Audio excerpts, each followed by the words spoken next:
events going on, but also I'm really thinking through an idea, and I'm not even sure if it's an idea. It might just be something free idea. It might be just some words I'm attaching to an experience I had.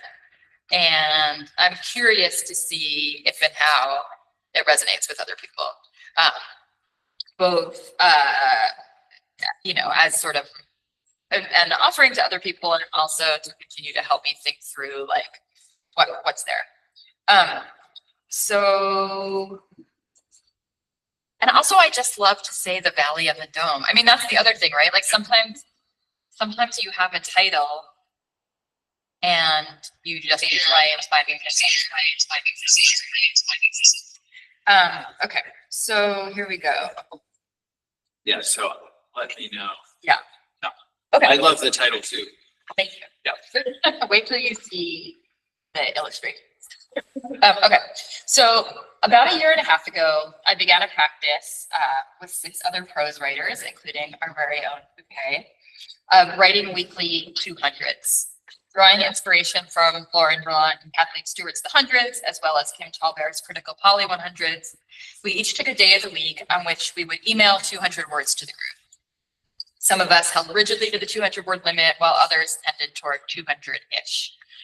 Sometimes we shared excerpts of projects we were currently working on, but mostly we generated new work weekly. And though the majority of us were primarily fiction writers, we mostly ended up writing personal nonfiction, which made sense in a way given the diaristic feel of the weekly writing, and also maybe a sense of safety in writing to a group of trusted folks from whom there was not meant to be any particular response. Occasionally, though, I would try writing fiction for my 200s, and I became fascinated with thinking through the different orientation I would take when doing what might be called life writing versus fiction writing. I came to call these two orientations the Valley and the Dome. And I'm going to share part of a 200 that I wrote about it to the group. Next slide, please, Jay. It has to do with the different ways my brain bends when writing nonfiction versus fiction. Maybe life writing better than nonfiction, a direct and conscious mining of one's experience. Thus the valley, the self-concavity, the sense of event or image or memory as something to be uncovered, dug out, and put in language. Whereas the dome, friends, do you know this feeling when you're in fiction and you can start to see things that were never necessarily there? For me, a writer whose worlds are always based in the real, it's a backdrop of a thing I know from which imagined possibility blooms. Like when I was fiction writing about driving past the Adidas campus and felt a tug to bring the Broadway Bridge into the frame or dome. And it's just to say, the road that I was imagining this narrator driving on, one wouldn't actually be able to see this bridge from this place, but I felt like it belongs in this place, in this piece of writing that the bridge would be there. The dome against which imagined images and experiences are projected is the inside of my head, but without all its baggage, weirdly light and open, sweet secret planetarium. Another possibly simpler way to put it, looking in versus looking up, gut, where I store experience, versus brain, from which I dream. I want to call this act of looking a topographical sensation, a landscape I explore or invent and then bring into contact with language.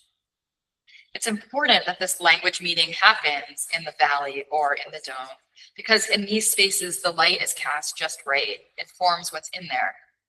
The language needs to capture the particular features the concavity or convexity gives. So essentially, it's something sort of, it's something pre-language, but something very importantly tied to the language that comes from it. So I'm going to show some drawings now, Jay. If you could go to the next slide. Okay, so this is the valley, and this is the dome.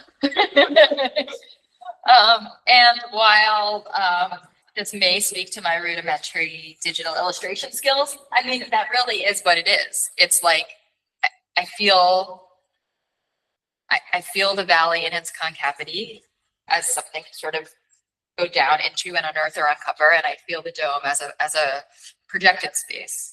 And this really, like it lives in my body in this way. Jay, if you could go to the next slide. Like this is really, like the dome. Here, I'm gonna look at this. So like the valley, I kept like, I didn't want to, when I think about it, it's like in my gut, but when I tried to put that, I didn't want it to like look like a uterus because it doesn't feel like a uterus. But it really, I would say like, it's like, you know, torso down, you know, pelvis up is to me is where the valley lives. And then the dome in this illustration of it, it's sort of like outside of the head, but in the experience of it, it's like inside the head, but also sort of projecting outward. Like I imagine, like maybe it's like outside of the head, but like implanted in the head or something. And the way that I talk about these sites existing in the body, it's different from the like, I think like a more like somatic writing approach of like, where do you feel it in your body? It's not, I can't help thinking of it as like, where do I look? Where do I search? Where are the different sort of chambers from where I can mine memory, experience, and imagination and turn them into language? So I'm gonna share two different pieces of writing. Again, these are from the 200s that I feel like really came from each place. And one thing I'm curious to know from you all is like, do these pieces feel qualitatively different? That's something I'm interested in thinking about. Yeah, then we'll sort of go from there. So Jay, can you go to the next one? Yeah. Okay. So this is something that I feel when I was in the process of writing it, I really felt that inward looking. This was an experience I had just had a day or two before. And when I was thinking about, okay, how does something get onto the page from here? It's really this inward looking, this recalling, and then trying to match what I'm finding inside to the language and how the language works on the page. This morning at Memory Care, the activities guy was taking a moment for Veterans Day. Your wife said you were in the Army Reserve, Howard. The only story my dad ever told was how he got his whole basic training platoon to do the bunny hop when the boss guy called out exercises. Thank you for serving our country. My dad touched his face and then air above it and waved his hand. It was kind of like the activities guy and I nodded. I stopped writing to Google whether I could find out if it was really the Army Reserve my dad was in, and got as far as the report loading stage on truthfinder.com, closed out the window. My dad touching his face in the air, words as wisps. Truthfinder can find addresses, jail records, vital data you have to promise you won't use to discriminate in hiring. It's maudlin to think of all the answers you'll never again be able to get from the person sitting next to you. I would never think I should have written it all down when I had the chance. I would rather ask the questions to the air. So again, this is like the experience of writing this is in sort of transcribing. Maybe I write the words and I ask myself, do they match the image and the feeling that I'm drawing from? Do they evoke what happened? It's an excavation of experience, finding the words to convey it.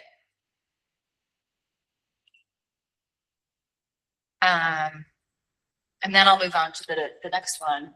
This is, I would consider more of a dome generated piece. And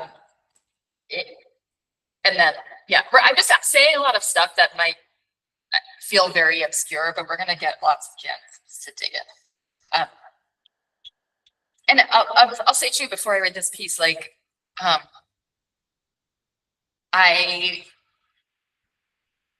I believe so much in the importance of artists sharing their processes with other artists, both, you know, in a teaching mode, but just in a community human mode. And I think that, you know, process isn't just like, do you write in the morning or do you write in the night, or do you write every day or only on Wednesdays? Like, process is also like, where do we get the stuff from? Okay, so this was the dome piece. The sign in the car said baby is gay. Haha, it didn't, but my eyes like seeing it now that the defroster had blasted the windshield clear. Every bridge in town was set against a cold blue sky. It made me feel rich, like I possessed fine art. It was an individual feeling and a city feeling, meaning anyone who looked could have it. My baby in the back seat says, what is this? What is that? What is this? What is that? I try my best to explain the boarded up 7-Eleven, now blooming graffiti. To us, it feels as if the shuttering was sudden, but imagine those CEOs, those custodians, they could have known for months. A neighborhood feeling means speculating past intuition, concocting collective myths rather than turning to the public record. Adidas is a building in my neighborhood, contributing to the public art conversation with a pair of giant superstars on the plaza. We drive past and my baby says, the big shoes, or cries as she senses she's passed without seeing them. The sun was in our eyes. Bridges were leafed across the river like someone drew them. For every city buddy is a Nike bike. What is that? And so in writing this piece, like in trying to think about the relationship between the projection in the dome and then what becomes language on the page, you know, how do these words and images and sentences build out a world? They're not matching something pre-existing, but they're, I sort of find myself asking, does it, or the question is like, when I ask, does it feel right? What am I measuring it against?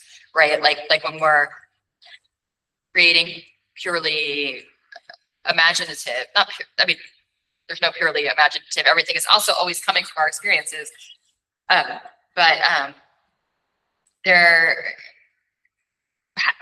do we know that it's doing the thing we want it to do? You know, how do I know that what I'm envisioning in the dome is actually what I'm transcribing to the page? That's just a question. Okay, so let me ask you this. We could move to writing right now and then sort of like have a big conversation about all of it. Or if this just feels like way too obscure, we could talk about it first. I'm happy to do whatever people would prefer.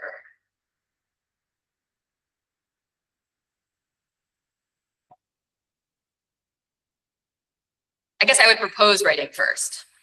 Yeah. If that works for people. Okay. It doesn't feel obscure to me at all. It feels actually really amazing. Thanks, Jay. Okay, so you go to the next thing. Sure. Okay, so I'm going to ask everyone to write 2 200s. If given, you know, the context here, I'm just going to say 5 minutes each. So they might not actually be 200 words in the setting, but let's imagine that you're working towards writing something that's 200 words. And that you could see from the examples, you know, it's like a long paragraph, or if you're writing not in sentences, it's probably a page and a half, depending on line. And just first, so for the first, you're going to do what might be life writing directly from experience. And in the second, you're going to be writing what you might call fiction or imaginative writing, or something that is drawing not exclusively from lived experience. And if it's useful, I ask you to think into this Valley Dome formulation, or simply pay attention to the different ways you are orienting to find memory, language, experience, and imagination differently in each. So really pay attention to like what is happening in your mind, what is happening in your body when you're writing something and you're thinking, I'm drawing from experience, versus when you're writing something and you're thinking, I'm pulling this from my imagination. And just this is the second thing is just sort of another way of phrasing the question towards where are you orienting your imagination in the pre-verbal moment, and how do your language, images, processes of transcription and transformation bear traces of that orientation. So first 5 minutes, writing directly from experience. Second, imaginative writing. And again, we can talk about this more in a little bit. I'm sort of like creating a binary for simplification purposes. There's always movement between the two. So I'm not suggesting if you start in the valley, I mean, if you find yourself grabbing from the dome, that's interesting. Pay attention to it. Okay. So first 5 minutes, life writing, personal writing. I will start a timer and go for it.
Got a minute left on this one.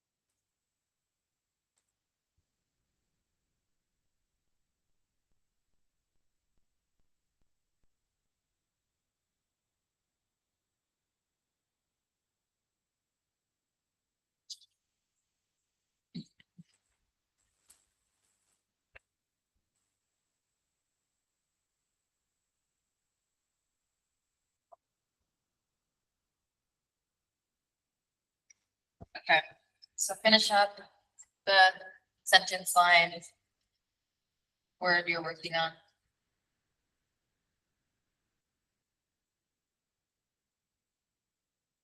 Take a moment to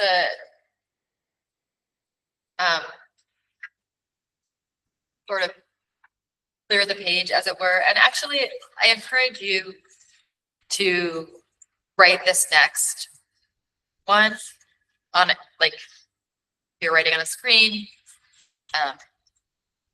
put a bunch of blank space between, or start a new page, just so you can allow yourself to think about being in a different imagination. And this next one is going to be, call it fiction, call it imaginative writing, call it pulling from somewhere else other than direct lived experience.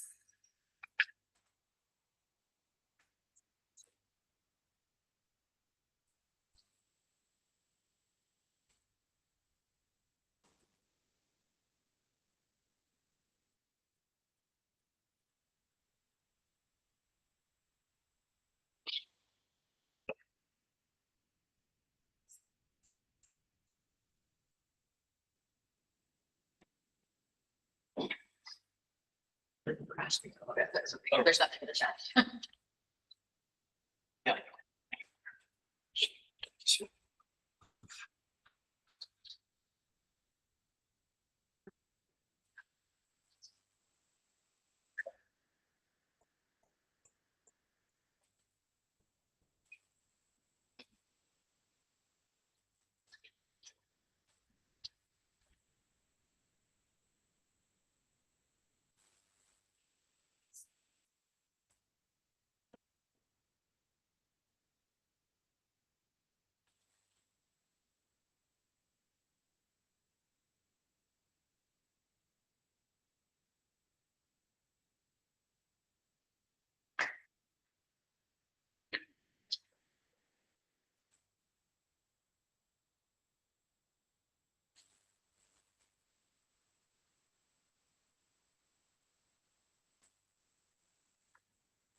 A minute left.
Finish up your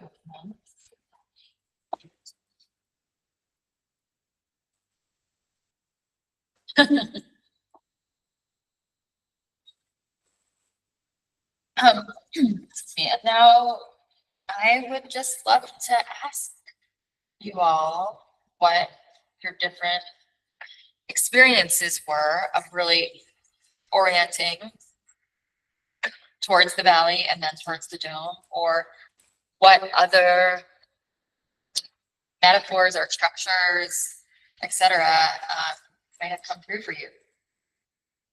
Yes. Kyla, was that a right from you? Yeah, it was. Can y'all hear me all right? Mhm. Okay, so I noticed that whenever I was pulling for the life writing versus the fiction, like I reached towards like a more recent like memory to write from my life writing where I kind of like knew I still had details. So like I like literally pulled it from this morning packing my hotel. And my focus kind of was on like getting like every single like mood and like idea and detail that I could just down in a way that made sense and was true to the experience. Whereas like when I was pulling from, I might have these backwards, but the dome for fiction, Yeah.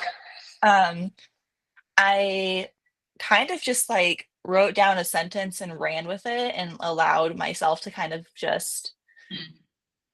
pull from what felt right. Like writing the fiction felt a lot more like pulling from the dome felt a lot more intuitive and instinctual for me than pulling from the valley.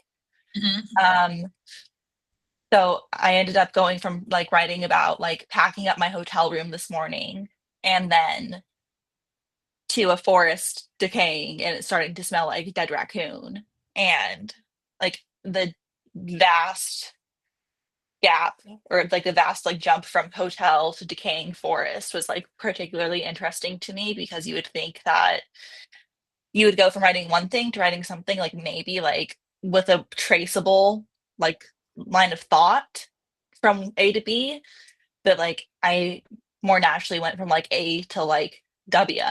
Do you feel like um, when you are writing fiction in that automatic feeling way, do you have a sense that you're seeing or sensing or imagining what you're writing before, like what you're going to write before you write it, or is it really sort of just established in the act of writing itself? A lot of it's established in the act of writing until I kind of like maybe I'll hit a pause where I'm like, okay, like what is the right thing to come next? Yeah. A right thing being like what feels the most like natural direction to take it. Cause I find the most natural direction to take something is usually the better direction rather than forcing it. And so there, I guess there's a moment of like recentering that happens rather than and reorienting rather than like forethought. As at least with this like kind of like short form, kind of like 200s vibe. Yeah. Totally. Thank you. Nice. Aurora.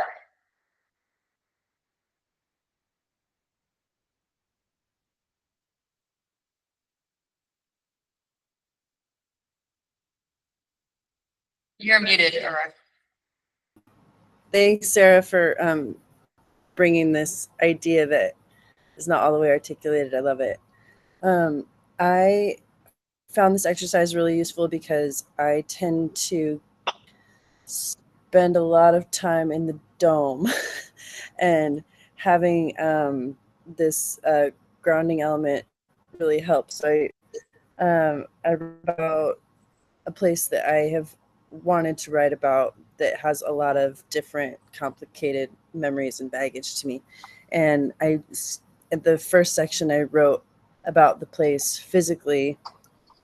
And then in the second part, I kind of wrote about it in a, like, all of the feelings and imagination that it contains for me, which I found really useful. And they tie together well to go from the physical to the all of the memories it holds.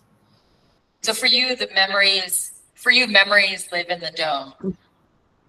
Well, not, I should say, no, I should say the opposite. The valley is like a concrete memory, and the dome is like all my mixed feelings associated with it. Mm-hmm. Mm-hmm. Mm-hmm.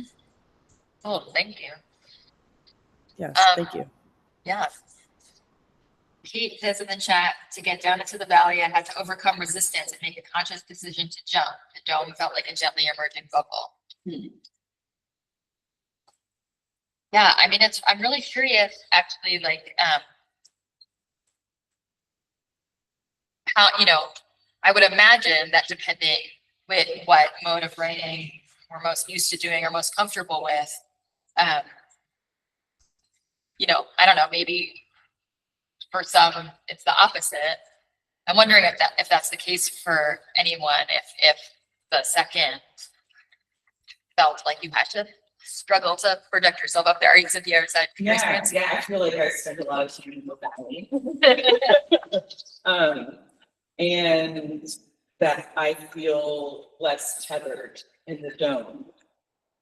And I noticed after writing, sort of looking back at both, that I started my dome piece with a declarative statement. It's just that it isn't true. But I guess I still wanted, like, rather than a question or, like a subjunctive phrasing, I something about it, I guess I still wanted to start with, to declare something. Was it isn't true, your declarative statement, or you're just telling us? I declared something that's probably not true. Yeah. And that's so interesting, right? You're saying you feel less tethered in the dome, because I wonder, like, this goes to some of what Megan was talking about in their talk. Like, for me, sometimes writing from experience feels too tethered, and actually, like, I would rather be less tethered. So yeah, I mean, so much of it is just like what mode excites us and works for us and energizes us the most. Stephanie said in the chat, if I begin in the valley, I reach up to the dome for air. And if I begin in the dome, I reach down to the valley for earth. I find myself weaving a web constantly between them. Each offers an element that the other one needs for me to remain there. That's really beautiful. And I think that really, speaks to the fact that most of the time, something I've been thinking about as I was thinking through these ideas is that there's a way that being so focused on these different modes might have something to do with the specificity of a sort of like brief assignment for either just for oneself or for a limited audience. Like, it's not, when I sit down and I'm like, I'm working on this story or whatever, I'm maybe less conscious of those things. And maybe actually there's more interplay in my typical writing process, but there's something so focused about the nature of these 200 assignments that really got me noticing sort of the intricacies of process in that way. Emily said, I feel the opposite, not struggling, but noticing it felt slower. And more thought about what was possible, and it felt brighter. Intuition isn't all that I'm centered in, as there's more orchestration happening for me in fiction, at least in the first draft. Well, did anyone else find, like, if you sort of thought into the valley and dome, did you get like other shapes instead, or other topographical? Yeah. Oh, Sorry. kind of just in that precursor you said, where it's not a binary, but it'll kind of feed into one another. And it was really hard for me to like separate the two so much. Yeah. There was lots of details where I was like, okay, dome's coming in. Yeah. So I don't know what landscape that became. Yeah. But Cool. I know what happened. What is this? What exists where valley meets dome? Is that like a plateau? I don't think it is. It's not like they cancel each other out. yeah, I kind of feel like I'm always in the valley, but like I feel like if I'm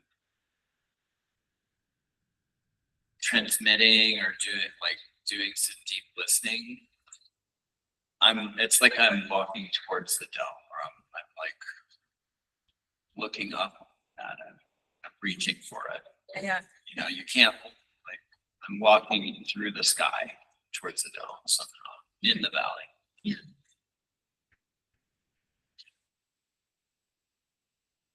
I wonder too, again, this is just like throwing ideas out, but I mean, even the second piece that I shared,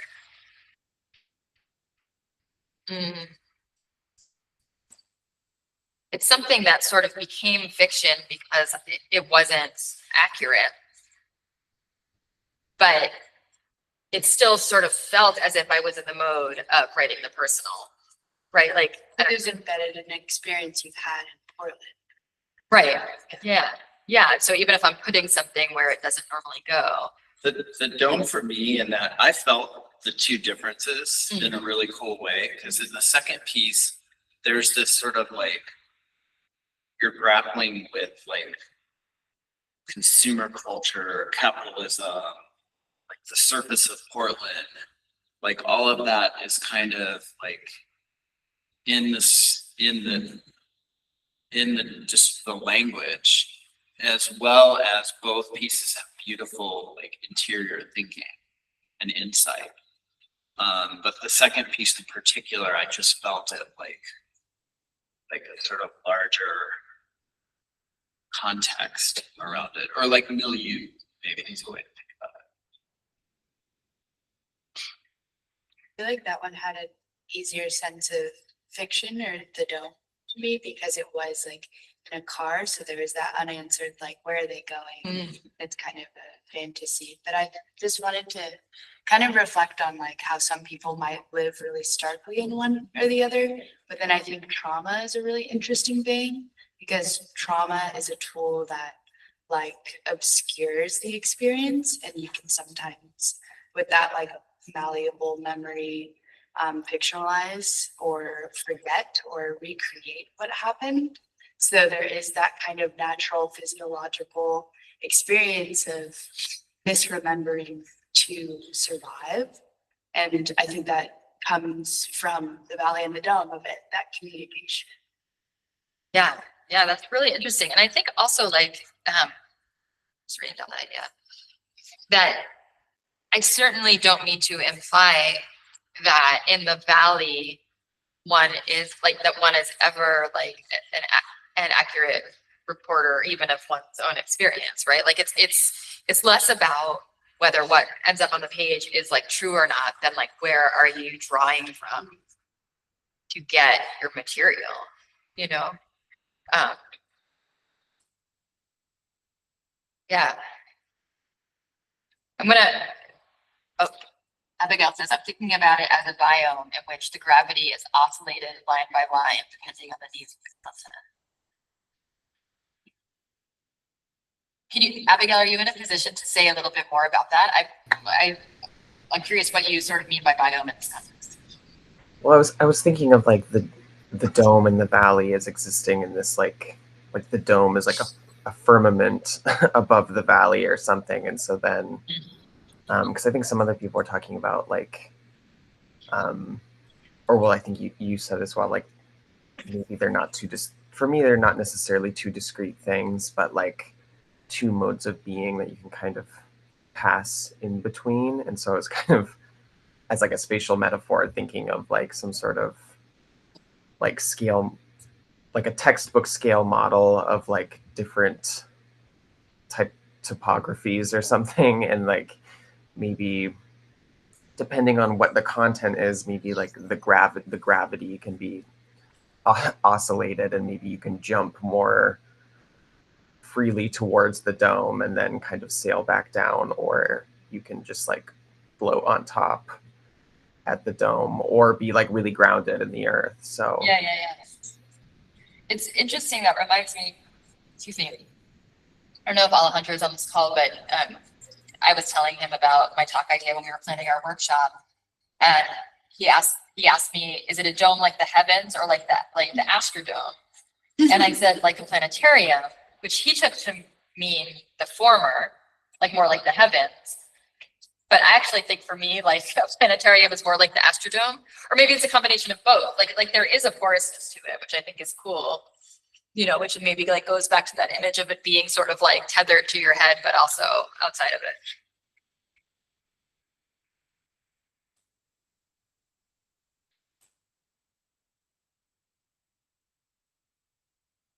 Olive says, I felt in the first session I couldn't make my pen move fast enough, versus in the second session there were much more pauses. I felt even though I was trying to change gears, same sentiments were asking to be shared, but with more single focus. First was sprawling, and the second was like Clark Kent fooling everyone with pauses, so to speak. I'm gonna open up sort of like another sort of avenue of inquiry related to this, unless anyone else wants to say something about the actual writing experience, which I would love to hear. I'll share another sort of impulse or visualization I felt in the first one, was that I felt grounded in the valley, but as things got a little weird in the valley, it felt to me like root tendrils like reaching out sideways. So it was still like grounded in my real perspective, but it was like taking me places that I was following underground instead of following, which was its own, I guess, had its own sort of dome energy in terms of bringing in a sort of speculative, but I still felt like I was in the valley. It's just that I was like tunneling, like following a root tunnel. Totally. Yeah, I think that I can relate to that in my own experience of going deeper, uncovering like what is there that I might have forgotten. And maybe when you maybe then you're subconsciously actually filling something in. But yeah, that's really interesting. Should I add another thought to the mix? Anyway, I'm gonna add a couple other little thoughts to the mix. One is, Jay, can you go to the last slide there? So there's an essay by the poet Emilly Prado, and in which she talks about this idea of the eye match. She writes, fundamental to any art form is the image. The word image is being used here to convey what can only be described as the irreducible essence, the image of creative writing. It can be likened to the DNA molecules at the heart of all life. This essay overall is kind of about colonialism and about how sort of she's, I believe from Trinidad, if I am incorrect about that, and someone knows, feel free to correct me. But the idea of sort of using the colonizer's language to express, how can you use the colonizer's language to express the experience of the colonized, essentially.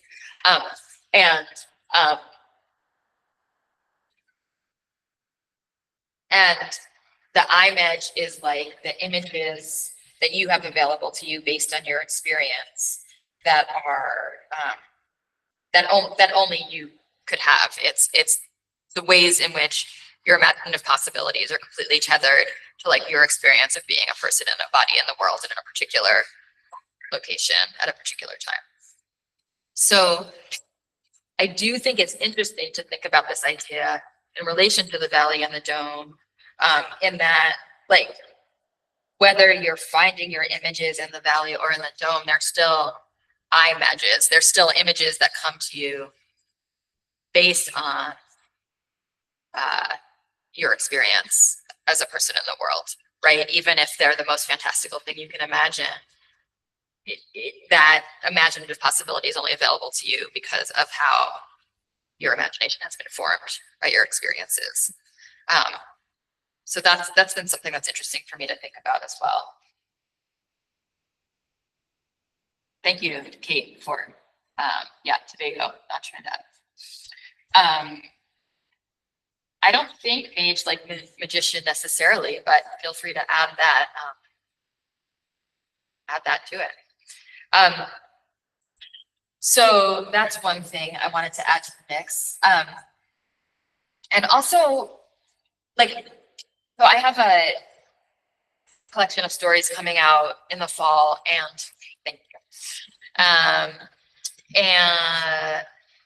And most of the stories in the collection draw heavily on my lived experience, and are narrated by an I who I don't try very hard to differentiate from myself. But I don't quite think of it as autofiction. And I know that, like, you know, autofiction is a term that has been generative for a lot of people in the program and thinking about it. And so I've been thinking about this notion of the valley and the dome in relation to autofiction, and whether like it's the extent of the interplay that like makes something potentially considered autofiction as opposed to what we might consider nonfiction or fiction. I also like I'm using these labels only for like generative possibilities. Like I'm not interested ultimately in sort of closing off, using them to sort of close off what doesn't count there.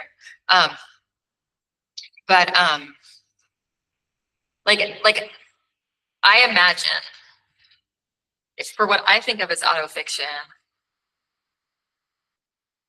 I imagine a sense of constant interplay between the valley and the dome, that there's a really conscious sort of like melding of the imaginative and the lived. Whereas when I find myself in a mode where I'm writing fiction, even if some of the initial premises come from lived experience, I'm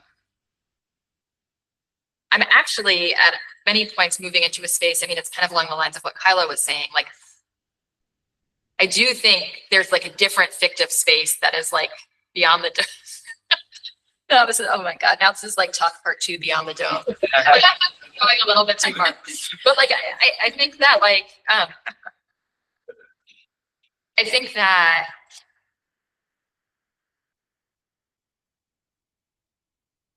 even if the dome is looking up, like they're both sort of forms of inwardness. And there is maybe a point, for me at least, in writing fiction where like I actually am like, what I'm dealing with is the page. Like I'm not in that more interior moment. So to me that's the difference. When I'm like creating a scene or something, and I'm very conscious of like constructing a scene, I'm almost like, it's like the valley and the dome and the screen. Like I'm screen, not necessarily as computer screen, but as like projection. Like once you're sort of invested in the projecting outward part, in the like, what might this mean to someone else part, I do think that you, even if you've initially sort of begun in this valley and dome place, you're then like in a more outward looking space. Makes me think of, and this is a book I know we've talked about, Ahnika Wood at Night, and the way she's approaching fiction as a as a space to really describe atmosphere and landscapes. And she's really interested in painting and landscape paintings for that very reason. And she even talked about like somehow wanting to be before language.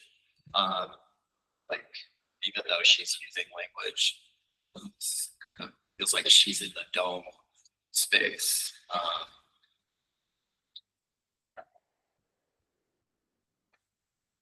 Yeah, and I think, I mean, this was something that I was trying to get at in writing out these ideas that I haven't been able to get to yet. But like, even if it's before language, it's absolutely,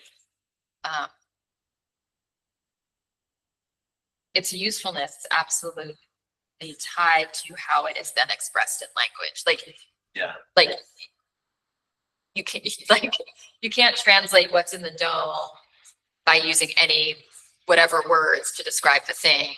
It has to be the word choice and the sound and the syntax that creates the same aura as the thing that was in the dome. You know? Your description of thinking about where one might be oriented to begin with is, I think, really helpful for me to think about, and how that might inform any given instance of composition. Yeah.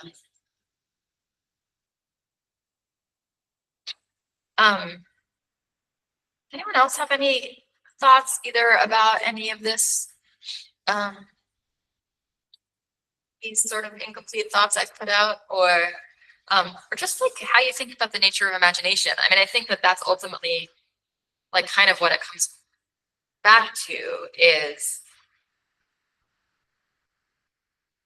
the ways that we experience our imagination and like the imaginative possibilities of language, regardless of whether we're writing from lived experience or not.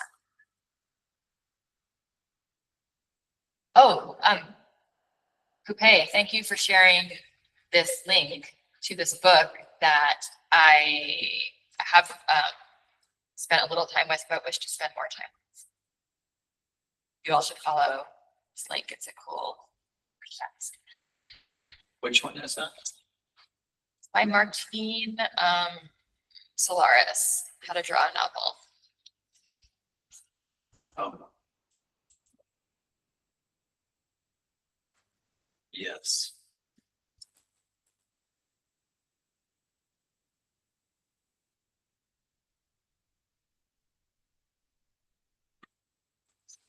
Any last thoughts, however tangential they might feel?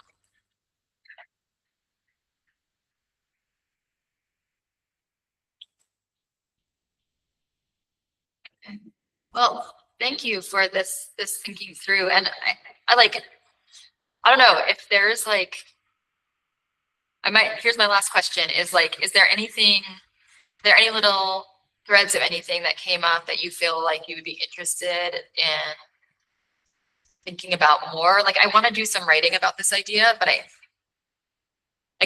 don't know if the most useful thing about this idea is that illustration that I made. It might just be it, it might just be that drawing, and that's fine. But like, if there are any threads that stick with you or that you think your curiosity takes you to, feel free to put it in the chat or email me.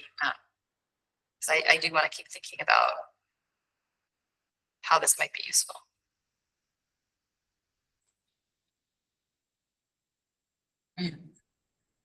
Yeah. Thank you so much, everybody. Let's give Sara Jaffe a hand.